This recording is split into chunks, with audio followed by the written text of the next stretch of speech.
Before I start talking, I just wanted to give a quick disclaimer that I will not be using the name of this group or any of the names of the current or previous members of this group in this video. I did sign an NDA while I was a part of this group, which is part of the reason why I'm choosing to do this. I don't know how legit the NDA really is. I'm not too worried about it, but just in case.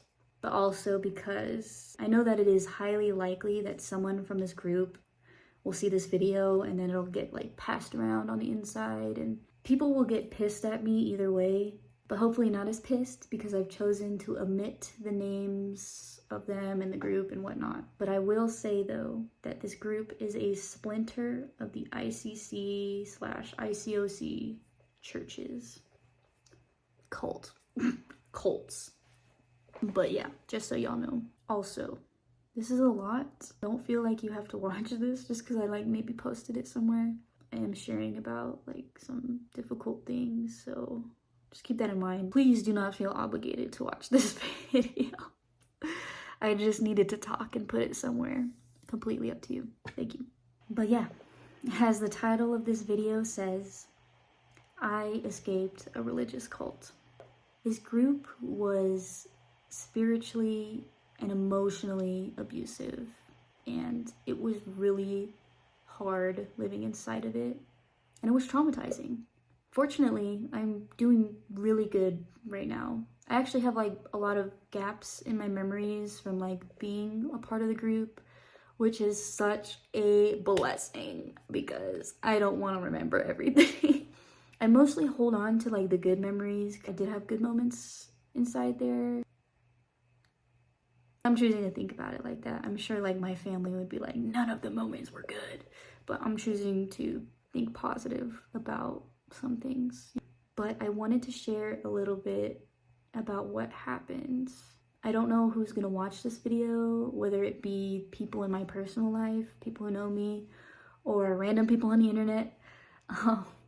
Either way, thank you for listening. But yeah, let me jump into it. It all started way back when, 2020.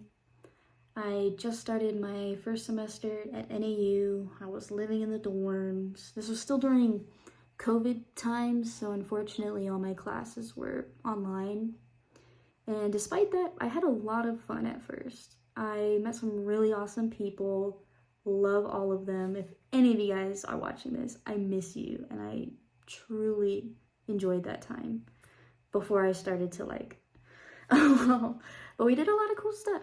It was cool living on my own, and I loved getting that like first taste of freedom, you know, like just being an adult, living out, doing your thing.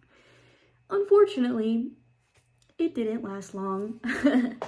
As the semester went on, I started struggling in my online classes. I started getting depressed. I lost motivation, and I really doubted myself. And this was a lot of people too, not even just me, but I was just in a very vulnerable position. And not long after, I received a message from a stranger on Instagram. And it read, and I quote, minus the name of the person, "Hi Shelby, I'm so-and-so. I'm part of a Bible study group, and we like to help each other grow spiritually. We connect over the phone to read scriptures and pray together. I'm wondering if that is something you'd be interested in." And I agreed. I always believed in God growing up, and I took this like as a sign from him. Little did I know, this simple message on Instagram was about to flip my life completely upside down. So I began doing Bible studies with them online. I won't bore you with the details of those studies. If you're interested in the teachings, you can Google ICC, ICOC Bible studies. I was from a Splinter group, so I wasn't a part of the ICC or ICOC, but we had the exact same teachings. Long story short, you're in sin. All other churches are wrong. Believe, repent, become a disciple, get baptized, and take on the responsibility of making more disciples. Summarizes like the main studies. So I was baptized into the group. I was getting more and more brainwashed, each time I spoke to any of the members on the phone. And during this time, I was actually getting more depressed. I started to feel like I truly didn't belong at NAU. I was mentally like isolating myself from my friends. I would still hang out with them, but like I started to feel like I shouldn't be hanging out with them. No offense to you guys, I truly was like brainwashed. Like this, it wasn't me. It was like I was taken over by something. Like it's so hard to explain, and I don't think anyone could really understand it unless they went through it themselves. But anyways, my friends noticed I started reading the Bible more. I'm not sure like how much religious change they saw in me through this time. I know they did see change. I just don't know like how bad they saw it. My memory is a little blurry too. I do remember hearing some comments asking like why I started reading the Bible so much. But anyways, one day I decided that I needed to leave NAU and start taking classes at GCU because it was a Christian college. So I was like, yeah, this makes sense. So I left NAU, I moved back home, and I started taking online GCU classes. I was only a part of the group online for a couple of months, and I was what they'd consider like a weak disciple because sometimes I meet up online and sometimes I wouldn't.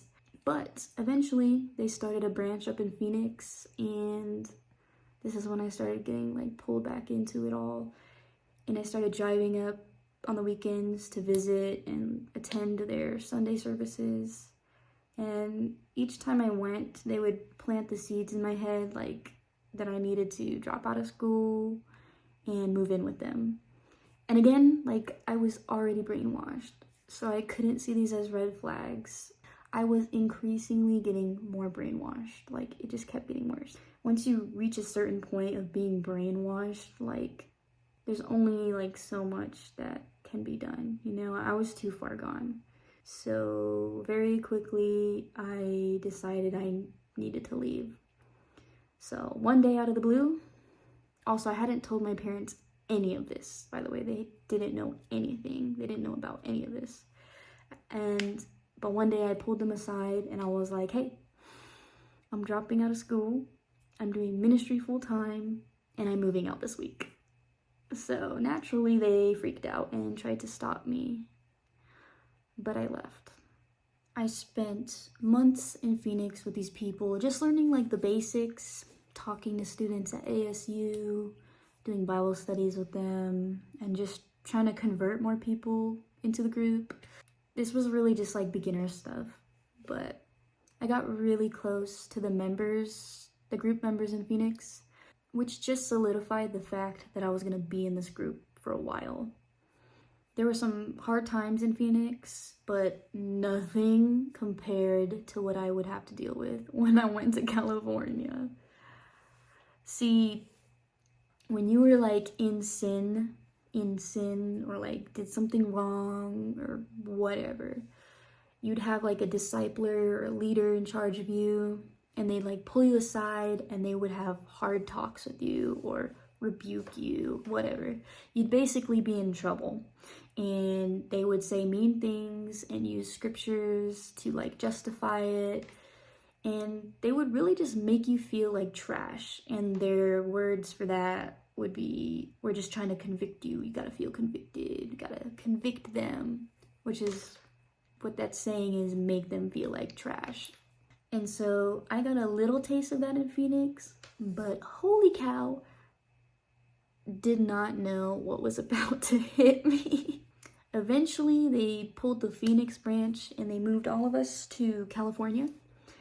And I was now surrounded by a much larger group of people. I had to live in this house. Like the first place I went when I moved to California, I lived in this really small house. I think the most people we had in it at once was 17 women. Sometimes that number would fluctuate. I think it was at like 13 at one point. I think 17 was the most we ever had.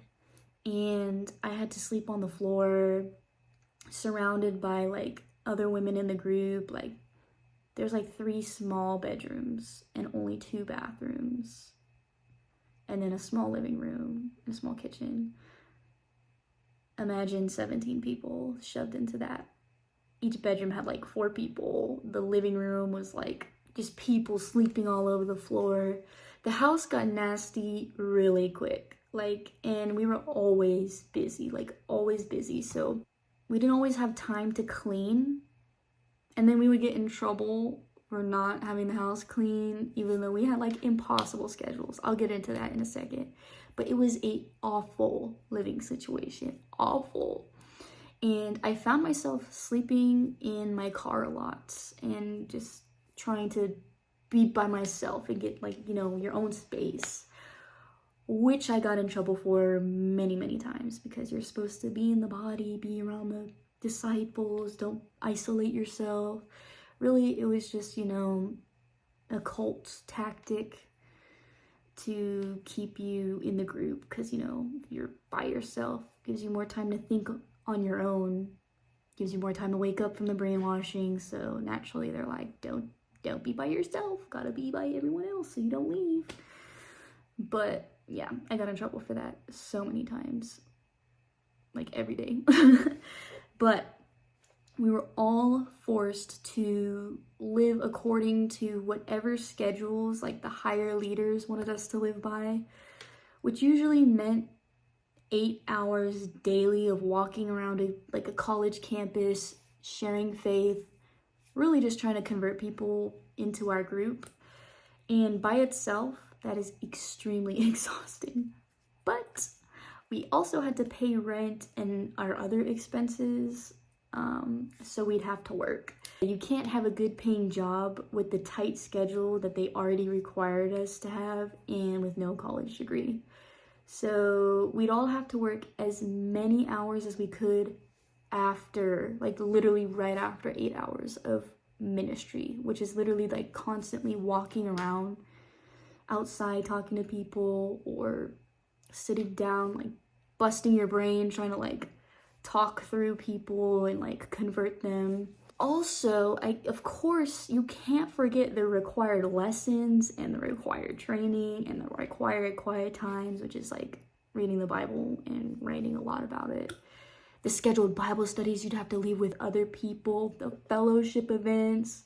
So mind you, it was pretty much impossible to take care of all of the things that, you know, normal people need to do, like eating, sleeping, showering, washing your clothes, etc. Like, there was not enough time to like have real hobbies or like learn a new thing, or really there was no time to have your own personality. I'd usually be surviving off of only 5 hours of sleep, sometimes less, sometimes a little more, depends what day it is. And lots of the time, pretty much every day, we'd be required to wake up at 4:30 a.m. every single day to listen to some lesson or get yelled at because of whatever, you know. Usually our morning lessons were like to get us ready for the day, but we would pretty much be getting convicted, yelled at because, you know, whatever, like we weren't bringing in enough members, we weren't donating enough money, we were all in sin, whatever they had an issue with, like every morning, constant. We had to get permission for almost everything, you know, had to get permission to work a specific job, to schedule a doctor's appointment, to take breaks throughout the day, to go hang out just for fun, to even visit family, to do almost anything. Like, let's say, you know, I live in California, the holidays are coming up, I want to go visit my mom and my dad and my brothers, you know, and drive home for maybe even just a weekend. You have to get permission. You couldn't just leave. Or else you get in serious trouble. They took that like so seriously. I remember one Christmas, it was so messed up too because I had a lot going on mentally. I won't go into like all of the struggles that I was having, mental health struggles. And basically I got pulled aside by my leader and they were like, hey, like I know you're struggling with this. I was talking to whoever else in charge and we all decided that it's best that you don't go visit your family for Christmas because they're gonna persecute you and blah blah blah, you're too weak to do that. And I remember I was like Nah. So this is insane for like being in there. Like, I lied about where I was and I went home for Christmas because I already had it planned. I had it planned and they were like, no, you're not doing that. Like, I think it was like only a week before. It's like, you want to stop me from, you know, getting persecuted by my family, but if I tell my mom I'm not coming home for Christmas a week before I'm supposed to go, like, obviously, like, they're gonna say something, right? But I snuck home, and then I came back, and I got in trouble. I got in trouble. But yeah, it was like 2 years of whatever. Mentally, I was going crazy, bro. I, unfortunately, spent some time in some mental hospitals. Some stuff went down. One of the times I didn't respond to my mom because, you know, they take your phone away in those places. And of course my mom freaked out. And while I was in the hospital, my mom and my dad like drove to California. They like pulled my phone records and like started contacting all the people in this group. And my mom filed me as a missing person, which we laugh about now, but completely understandable. Like, I could have been dead. Like, this is a cult. Like, could have drank the Kool-Aid, you know? That was crazy. And then I got out of the hospital and I went to go see my family, which they told me not to. I was not allowed to go see them after coming out the hospital. And they were mad. You know, they were really, really mad that my parents were concerned. I went to go see my parents when I came out. I wasn't supposed to. I got pulled aside and I had like a really serious, like they were like, I was getting yelled at. And it's like, imagine you get locked up in a mental hospital, already scary. Being in a mental hospital is insane. Like, it's insanely scary. You're all by yourself. You don't have anybody you know around you. There's a bunch of like people who are struggling. Their actions can be scary, you know? Like, every time I went to a mental hospital and I was in there was like fights that would break out. Like, patients would beat each other up and I'd be like right next to that, like, going on. People would scream all night long. They would fight the nurses. You're isolated. You weren't allowed to have your phone be connected to anybody. It was a lot of just sitting and staring at a wall and listening to people scream. That was the majority of being in a mental hospital. And out of all the times I went, only one person from the group visited me. One.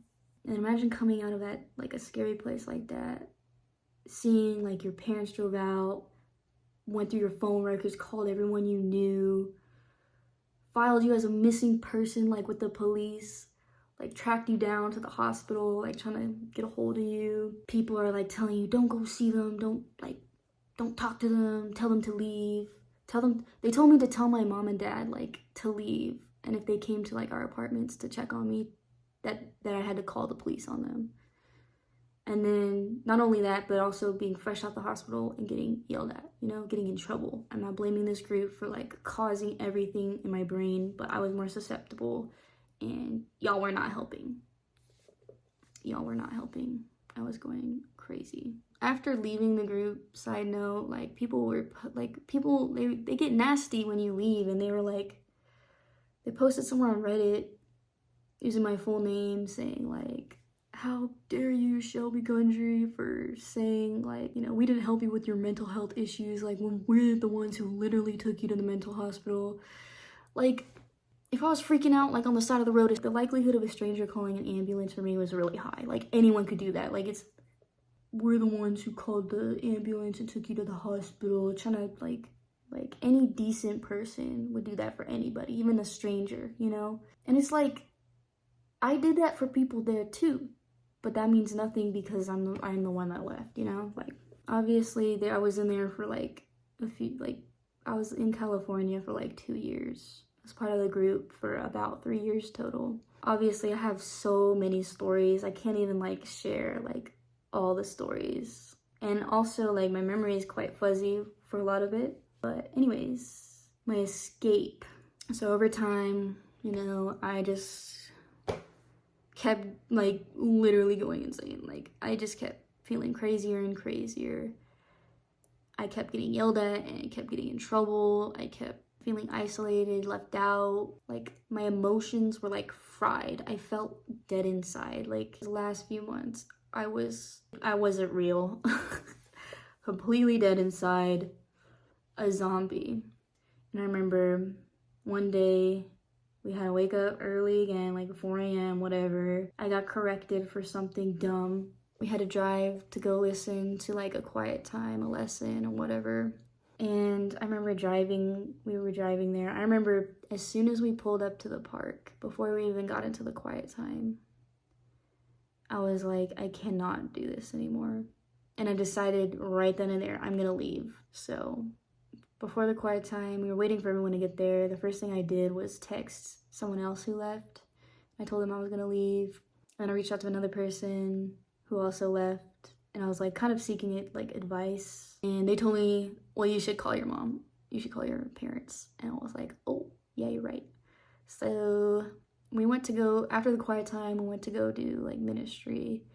And I disappeared that day. I just left. And people were like, where did you go? And I was ignoring them because I was on the phone with one of the girls who left, and we were talking and catching up, and they were telling me their side of the story that I never got to hear, because when someone leaves the group, you're not allowed to talk to them. They're considered the scum of the earth in that group, and people are so mean to people who leave. But anyways, I was talking to the person, and we were catching up, and they were telling me like things that like the dude who was in charge of this whole group did, and like what happened when they left, and things that people would say and like text. And it was crazy because like I didn't even know those things. None of that was even the reason why I left. Like I was leaving because I was just done. So like this was helping me like wake up more, and I was like, I'm not staying here. Like these people are evil. Not everyone there, just the top leader peoples. The people who knows what's going on behind the scene. I know who all of you are, by the way. I know every single one of you that knows the evils that are going on in there. And you guys do nothing. Disgusting. But anyways, sorry. After I called her, that's when I got the message from the other person who was like, call your mom, call your dad. So I called my mom and I was crying, and I was like, I'm sorry, you were right. Like, this isn't what I thought it was. It's different now. It's evil, you know. I'm coming home. I'm scared. I don't want to go to hell, you know, because this group believes they're the only, like, church going to heaven, which is crazy. I was so scared to even say that out loud. And I told her, like, I'm leaving this week, like, probably tomorrow as soon as possible, because I could not like fake it for that long. And I had to like start planning accordingly, because in that group, if someone figured out like I was planning to leave, they would lock me out of the apartment, because at this point we were in an apartment. We moved out of that awful house, but they would lock me out the apartment, try to convince me to stay, start like rebuking me, like, ooh, saying the meanest things possible. Like, they would start light, and then if it didn't work, they just keep increasing the level, you know? And then eventually, like, if it doesn't work, they would literally just throw your stuff out on the porch. And they try to deny, like, trying to stop people from leaving, but I've witnessed it. And there's many other people who have witnessed this too. So stop lying to y'all selves. Like, that is literally what you guys do. So I knew this. So after I got off the phone with my mom, I just like camped out in a park bathroom near the campus, and then a lot of people in the group had my like location, so they eventually found me. And then I did exaggerate. I was like, oh, I'm having an episode, whatever. I had to so they wouldn't suspect that I was gonna leave. I went home. I talked to the other person on the phone for a bit, and they shared some more disturbing stories. I was just waking up more. I'm really grateful for those people who I was able to talk to. Like, so grateful. You guys helped me so much. I love you guys. But anyways, the next day we woke up early, we went to a quiet time, we went to do ministry. I remember I told my leader at the time, like, hey, you know, I had a bad day yesterday, I'm gonna call my doctor, do whatever, you know, like just have a quick appointment with them, and then I'll go do ministry right afterwards, you know, convert people. But this was actually, but yeah, so I called my mom pretending to be on the phone with the doctor. You know, I walked outside, walked around the corner, and as soon as like I was out of sight from anybody in the group, I ran to my car. This is where like the adrenaline started kicking in. I have never felt so scared in my entire life. I ran to my car, sped all the way back to the apartments. I switched over to my dad on the phone because my mom was working, and I kept my dad on the phone the whole time. And I kept running up and down the apartment stairs. I just remember I was like breathing, I was like crying. I was grabbing all of my stuff, running down the apartment, like, oh, it was like heavy stuff too. And I was just throwing it in my car, just throwing it. I was so scared someone was gonna come home and try to stop me. And eventually, I didn't even grab all of my stuff. I just grabbed like the important stuff. And then that part was over, and I was like, wow, this is it. And then I looked in the back of my car, and I had all of the event stuff for one of the fellowship things, and I was like, no. I still wanted to be nice, so I drove to the next apartment we had, which was right next door, and I threw all this stuff on the porch. And then I got in my car and I pulled around the corner, and this is when I started removing my location from everyone and blocking people because I knew they were gonna like send me nasty grams or try to call me, and I just could not handle it. And then I texted the person who converted me, and I was like, I can't do this no more. But I also like let her know like, hey, the event stuff is on the porch, because I didn't want to ruin the event. But yeah, then blocked her too, and then hit the road, and I was free. It's quite a lot, but quite true. The past like 2-3 months, I've been better with like telling people like, hey, like this is a little bit about what happened, because you know, like it's a part of my story, you know, it's important. But I have felt like so embarrassed like over the years too, like even now, like I feel so embarrassed and so ashamed that like this is like what happened. And I just feel quite confident today, and I feel like just, yeah, like that happened. Heck yeah. You know, I'm a cult survivor. So I wanted to like talk about it, post something. And I also want to apologize, like if there's anyone watching this video who I've hurt while I was in this group. I am so sorry for anything hurtful I've said, like to you, like any of the correction or advice I gave you, or even if I had any part in, you know, getting you more involved and getting you more sucked in. I'm so sorry. I am truly sorry. Even if, you know, I didn't get you like involved with a group, or if I just did Bible studies with you, those Bible studies are like a lot as well. Like, I'm really sorry. Like, I'm so sorry. Like, if I've ever reached out to you, ever did Bible studies with you, I cannot say like sorry enough. Like, feel free to message me, whatever. I will give you a personal apology. I'll be here to listen, you know, whatever you need. But yeah, I'm doing a lot better now. I'm in school, getting good grades, planning a better future, just healing. Doing quite good, so don't fret. Do not worry about me. But yeah, I want to end this video kind of as a little message to anybody who might still be in the group watching this. I know you're gonna disregard anything I say right now because that's where you're at, you know, in your head, and that's fine. I was there too once. So I know this might not mean anything to you right now, but I just wanted to say that I truly love all of you guys, and I think about you guys every single day. The hardest part about leaving was leaving all of you, not getting to say goodbye, not getting to crack one of our inside jokes or play a game of volleyball together, or, you know, talk about life, you know, cook together. Didn't get to send that last Instagram reel to whoever. This is the part that still hurts me the most. I just hope you guys are able to get out. I hope you guys are able to be free and happy one day. I miss you guys a lot. It sucks knowing how you guys think of me and seeing me as the enemy. It just hurts seeing how you guys view me, all because I just couldn't do it anymore. Every day I wait by my phone. I keep my phone on. Every day I wait to get a message from one of you guys letting me know that you left or that you plan to leave. And I'll be here for you.